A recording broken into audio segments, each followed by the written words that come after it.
할렐루야! 한 주간 평안하셨습니까? 추석 연휴들 잘 보내셨는지요? 고향에 갔다 오신 분들도 있고 또 갔다 오지 못하고 또 가족들과 지낸 분들도 계셨을 텐데 유익한 시간들이 되셨으리라 생각합니다. 오늘은 마가복음 9장 1절에서 13절의 말씀으로 주의 말을 들으라 라는 제목으로 여러분과 은혜를 나누고자 합니다. 여러분들 혹시 유튜브 많이 보십니까? 유튜브 지금 전 세계에서 가장 널리 사용되는 동영상 플랫폼이죠. 인스타그램도 있긴 하지만 매달 25억 명이 넘는 사람들이 유튜브를 보고 있습니다. 세계 인구의 약 3분의 1에 해당하는 엄청난 숫자죠. 한국만 봐도 2023년 기준으로 약 4,500만 명이 유튜브를 이용하고 있다고 하고 있습니다. 거의 90%의 사람들이 매일같이 이 유튜브라고 하는 세상 속에 뭔가를 보고 듣고 있다 그 말이죠. 물론 우리도 유튜브를 통해서 예배를 진행하기도 하고요. 또는 그곳에서 제가 필요한 정보도 찾고 또 필요한 동영상도 찾기도 합니다. 하지만 우리가 이렇게 유튜브의 화면 속에 빠져 있는 동안에 정작 우리 눈이 바라봐야 될 것을 못 보고 있는 것은 아닌가 하는 생각도 듭니다. 우리의 귀가 들어야 할 것을 못 듣고 있는 건 또 아닐까? 혹시 우리가 유명한 그 사람들을 팔로우하느라 정작 우리가 팔로우해야 할 중요한 한 분을 놓치고 있는 것은 아닐까? 그런 생각도 하죠. 자, 오늘 말씀은 이 시대를 살아가는 우리에게 진정 우리가 바라보아야 할 것은 무엇인지, 또 들어야 할 것은 무엇인지, 그리고 정말 따라야 할 것은 무엇인지, 누구인지 우리에게 알려주고 있다는 사실이죠. 자, 그 첫 번째로 우리는 눈을 들어서 영광의 예수님을 바라보아야 하는 것입니다. 우리가 8장에 보면 이제 베드로가 예수님께 주는 그리스도라고 신앙 고백하는 장면이 나오죠.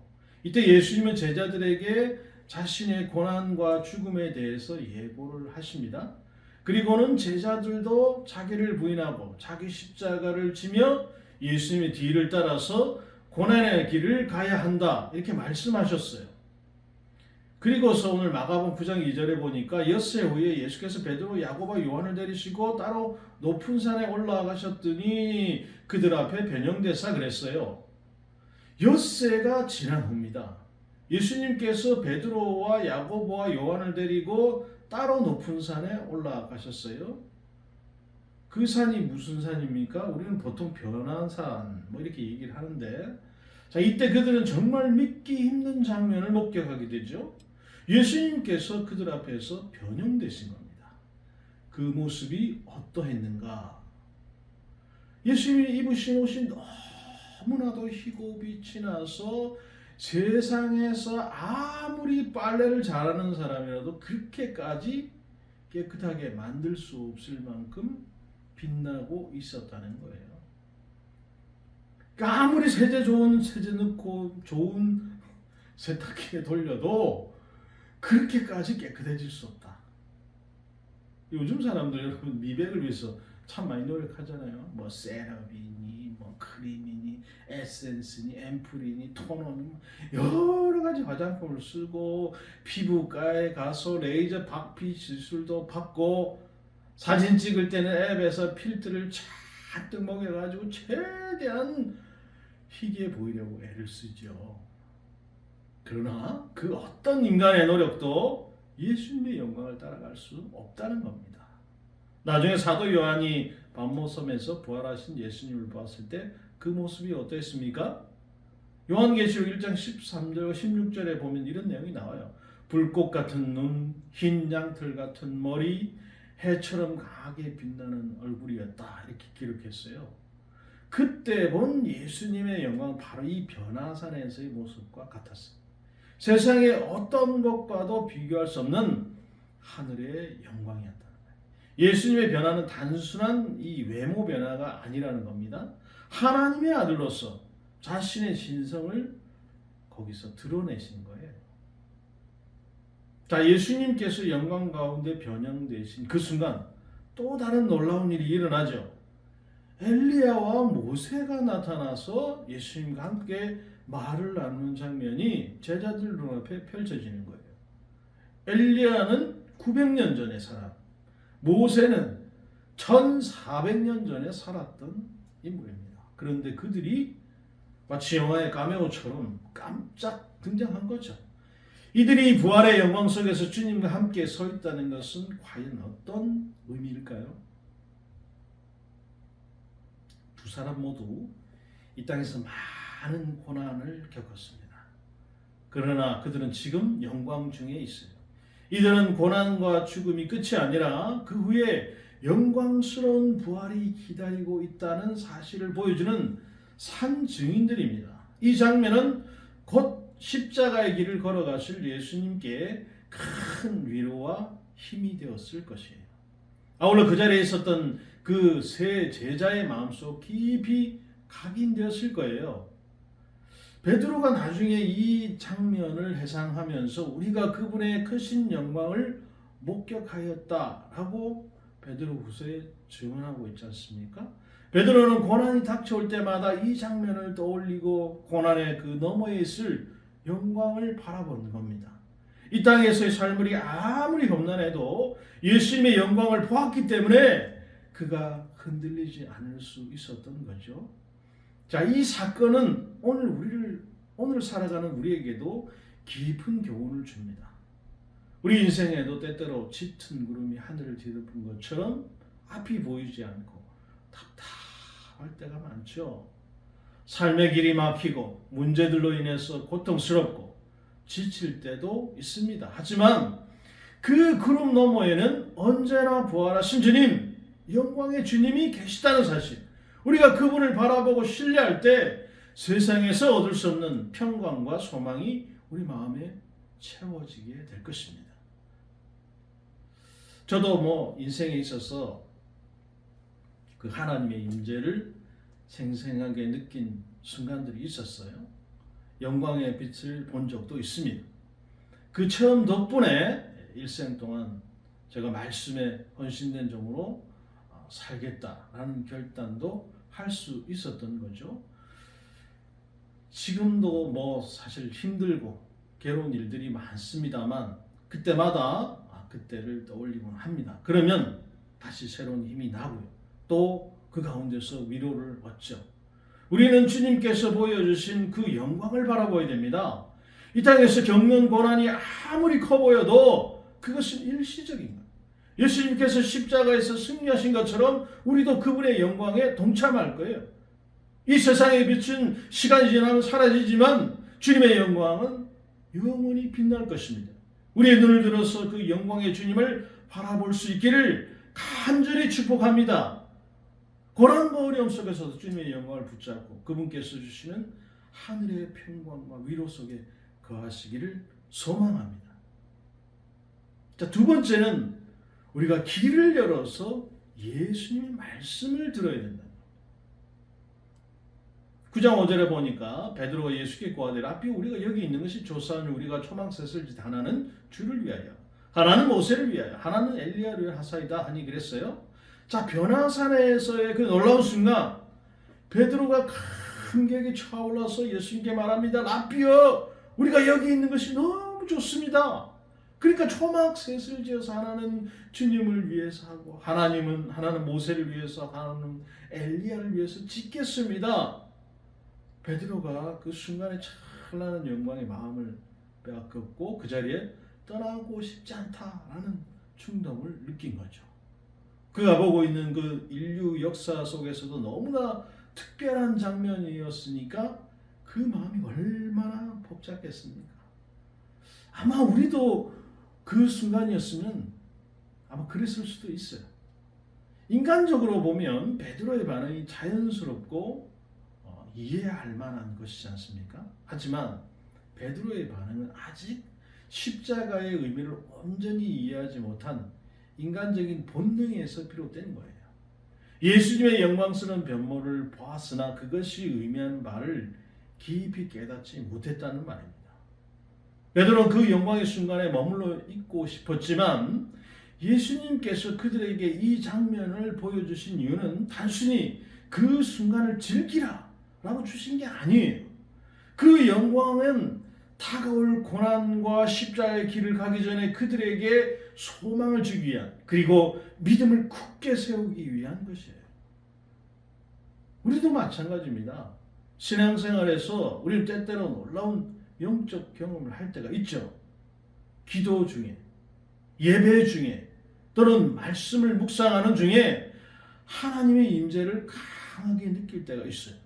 이런 체험들은 우리 신앙을 강화시키고 또 하나님과의 깊은 교제를 경험하게 하죠. 하지만 이런 체험 속에서만 머물러 있고 싶어하는 유혹, 그것을 우리는 경계해야 됩니다.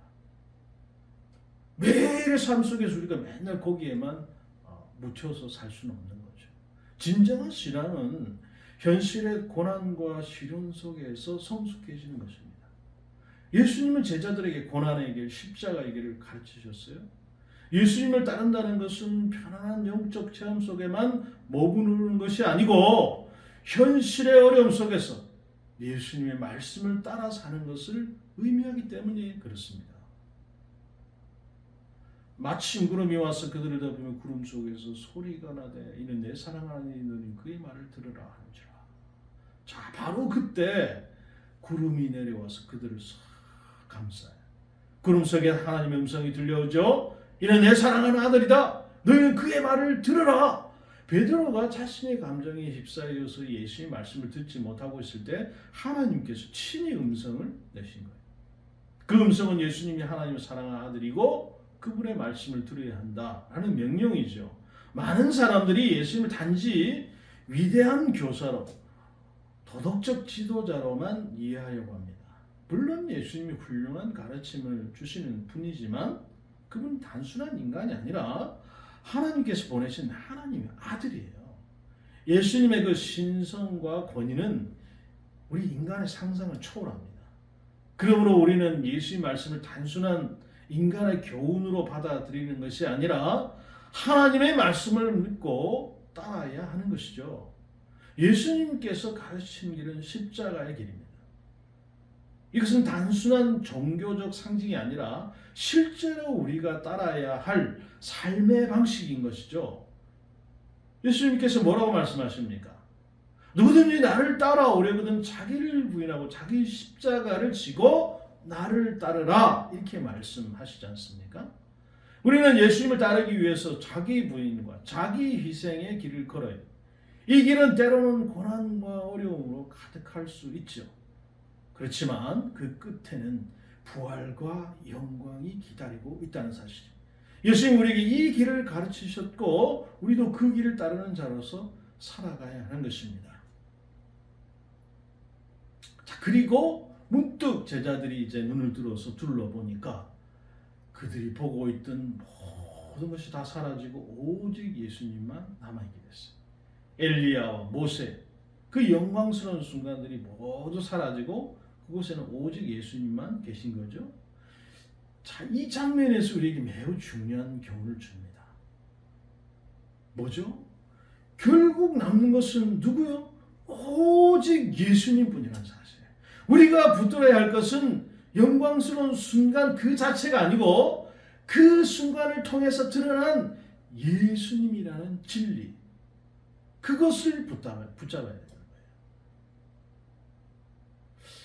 이번 여름 동안에 여러분들은 각자의 삶에서 특별한 경험과 의미 있는 순간들을 경험하신 일이 있습니까?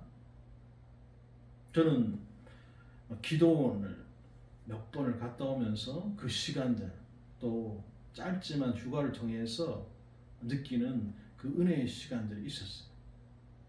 여러분들의 그 각자의 삶에서 또는 각자의 시간들 속에서 그 찾아온 은혜의 순간들이 분명히 있었을 것입니다. 이것은 마치 그 변화산에서 예수님을 만난 제자들의 감격, 그것과 같은 거죠. 이제 우리는 다시 일상의 바쁜 삶으로 돌아왔지만 예수님과 그분의 말씀은 언제나 변함이 없습니다. 신앙생활은 특별한 경험뿐만이 아니고 일상생활 속에서도 이어지는 것이죠. 매일의 삶에서 예수님 말씀을 마음에 새기고 그분의 가르침에 순종하며 살아가는 것이 진정한 신앙입니다. 이 가을에 이 치열한 삶의 현실 속에서 예수님을 새롭게 우리가 발견하고 그분과 동행하는 기쁨을 누릴 수 있는 모두가 되시기를 주님의 이름으로 축복합니다. 마지막으로 아직은 보이지 않고 들리지 않지만 예수님의 뒤를 따라야 한다는 사실. 예수님께서 이제 제자들과 함께 산에서 내려오실 때 그들에게 이렇게 말씀하시죠. 인자가 죽은 자 가운데서 살아날 때까지는 오늘 본 것을 아무에게도 말하지 말아라. 제자들의 눈앞에 펼쳐진 그 영광, 그 신비로운 장면, 그들의 심장을 뛰게 하고 입술을 뜨겁게 달구는 그 순간들, 이 놀라운 광경. 오늘날 같았으면 당장에 사진을 찍어갖고 SNS에 올리고 싶었을 거예요. 그러나 예수님은 그들에게 이 비밀 잠시 가슴속에 간직하라 이렇게 당부하시는. 왜 그렇게 하십니까? 예수님께서 그렇게 말씀하신 이유는 아직 그분의 죽음과 부활, 하나님의 완전한 구원의 계획이 다 이루어지지 않았기 때문이죠. 제자들이 목격한 그 영광은 부활의 한 조각을 미리 보여준 것이었지만 그들은 아직 십자가의 고난과 그 안에 담긴 깊은 뜻을 이해하지 못합니다. 부활 전까지는 그들이 본 영광도 온전한 의미를 가질 수 없고요. 그들이 전할 메시지도 완전하지 않았을 거예요. 자, 그러면서 제자들은 예수님의 말씀을 마음에 두고 서로 궁금해하는 장면이 나와요. 죽은 자 가운데서 살아난다는 것이 대체 무슨 뜻인가? 자, 그들은 부활에 대한 이야기를 들었지만 그 신비를 온전히 깨달을 수 없죠. 마치 안개 속에서 길을 찾듯이 그들은 여전히 영적으로 더듬거리고 있어요. 그들에게 아직 십자가와 부활의 깊은 비밀이 열리지 않았던 겁니다. 그러면서 그들은 또 다른 질문을 예수님께 던져요. 왜 서기관들은 엘리야가 먼저 와야 된다고 가르칩니까? 자, 서기관들은 말라기 4장 5절 6절에 근거해서 메시아가 오기 전에 엘리야가 먼저 와서 길을 예비한다 이렇게 가르쳤어요. 전통적으로. 자, 그러니까 예수님이 메시아라고 하면 왜 엘리야가 아직 오지 않았는지 궁금해 했던 거죠. 그 질문에 예수님께서 이렇게 답을 하시죠. 맞다. 엘리야가 먼저 와서 모든 것을 회복해야 한다. 그러나 인자에 대해서는 왜 성경이 많은 고난을 받고 멸시를 당한다고 기록을 해놨겠느냐. 이어 예수님의 엘리야는 이미 왔다 이렇게 말씀하시는 거죠. 하지만 사람들이 그를 함부로 대했다는 거예요. 자, 예수님께서 말씀하신 그 예수님 전에 와야 되는 엘리야 누굽니까? 바로 세례 요한을 말하는 거예요.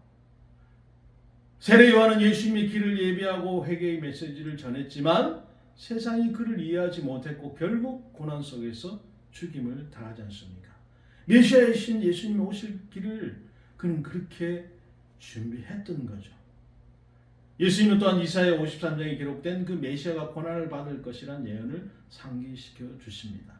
예수님께서는 영광을 받기 전에 반드시 고난을 겪어야 했다는 겁니다. 그러나 제자들은 여전히 고난의 깊은 의미를 온전히 이해하지 못해요. 그들의 눈은 열려 있지만 아직 모든 진리가 다 보이지 않고 그들의 귀는 열려 있지만 그 말씀의 깊은 울림은 아직 가슴속 깊이 그까지 닿지 않았다라는 것입니다.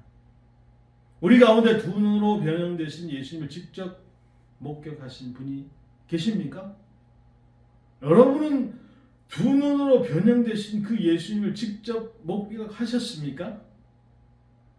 구름 속에서 들리는 하나님의 음성을 두 귀로 직접 들으신 분이 계십니까? 아마 한 분도 안 계실걸요.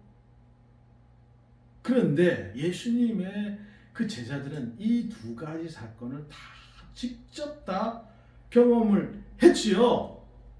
그럼에도 불구하고 그들은 영적인 눈을 온전히 뜨지 못했다는 거예요. 그리고 귀가 활짝 열리지도 못했다는 사실이에요.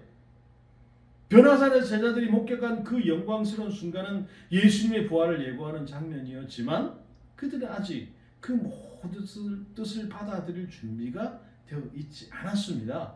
그들에게 아직 인내의 시간이 필요했고 또 믿음의 성장이 필요했어요. 그들의 영적인 눈이 온전히 열리고 또 십자가와 부활의 비밀을 완전히 깨달을 때까지 그들은 기다려야만 했다는 사실이에요. 그들은 고난과 부활을 통해서 주님의 구원의 길이 완성되는 것을 봐야만 했습니다. 그러므로 우리 역시 아직 보이지 않고 들리지 않는다고 해서 절망할 이유가 없다는 겁니다. 다른 사람들이 특별한 영적 체험을 했다고 해서 우리가 그것을 경험하지 못했다고 해서 낙심할 필요도 없어요. 아니 나는 왜 말씀이 내 귀에 잘 들리지 않느냐? 나는 왜 그런 영적 체험을 하지 못하느냐? 너무 답답할 필요가 없다는 겁니다. 다 때가 있다는 거예요. 때가 무르익으면 보이기 시작하고 들리기 시작한다는 거예요. 우리 가운데 예수님의 그 영적인 은혜, 체험, 여러분들 안 해보신 분들이 많을 거예요. 낙심할 필요가 없다는 겁니다. 다 때가 있고 무르익으면 다 보이기 시작하고 들리기 시작합니다. 그때는 예수님의 십자가 부활이 보이고 그것이 곧 나의 십자가요 나의 부활이다 라는 것이 깊이 영접하게 될 일이라는, 그때까지 우리가 뭘 해야 하겠습니까? 아직 다 보이지 않고 다 들리지 않아도 묵묵히 예수님의 뒤를 따르는 겁니다. 예수님과 동행하는 삶을 사는 거예요. 예수님의 제자들이 그렇게 했어요. 수많은 의문이 다 풀리지 않았지만 그 상태 그대로 계속 예수님과 함께 하고자 했어요. 베드로는 초막셋을 산 위에 짓자는 자신의 제안이 철저히 무시받은 것에 화가 나서 투덜거렸을지 몰라요. 그래도 그는 예수님을 따라 산 아래로 내려왔습니다. 그렇습니다. 우리의 믿음의 여정에도 이해되지 않는 순간들이 찾아올 때가 있어요. 그럴수록 우리는 주님을 더욱 붙들고 그분을 따르는 길을 포기하지 말아야 되는 것입니다. 포기하면 끝나는 거예요. 변화산에서 베드로와 제자들이 모든 것을 다 이해하지 못했어도 예수님을 따라서 산 아래로 내려갔듯 우리도 일상의 문제들 속에 여전히 하나님을 따르고 그 믿음을 지켜야 하는 것입니다. 때로는 혼란스러워할 수 있죠. 중요한 것은 그 속에서 예수님을 떠나지 않는 겁니다. 우리의 의문과 갈등 속에서도 주님은 여전히 우리를 향한 계획을 이루어 가시는 거예요. 그리스도인 모든 질문에 대한 답을 즉시 얻는 사람이 아니라 답을 얻기 전까지 신실하게 주님을 따르는 사람을 그리스도인이라 라고 말하는 거예요. 사랑하는 여러분, 오늘 말씀을 통해서 하나님께서 우리에게 주신 가장 중요한 명령은 그의 말을 들으라 라는 거예요. 우리의 신앙 여정에서 때로는 이해되지 않는 일들이 있을지라도 우리는 주님의 말씀을 믿고 따르면서 인내해야 하는 것입니다. 제자들이 변화산에서 경험한 영광은 예수님의 고난과 부활을 예고했듯이 우리도 고난 속에서 그분의 영광을 바라보면서 그분을 신뢰해야 하는 것이죠. 우리가 모든 것을 다 알지 못해도 주님 말씀 붙들고 따를 때 그분은 우리를 인도하시고 마침내 우리에게 영광을 보게 하실 것입니다. 사랑하는 예수 은혜교회 성도 여러분, 그러므로 오늘도 그의 말을 들으라 라는 그 하나님의 명령에 귀를 기울이시고 예수님의 뒤를 따르며 승리하는 삶을 살아가시는 저와 여러분, 우리 예수 은혜 교회가 되기를 주님의 이름으로 축복합니다.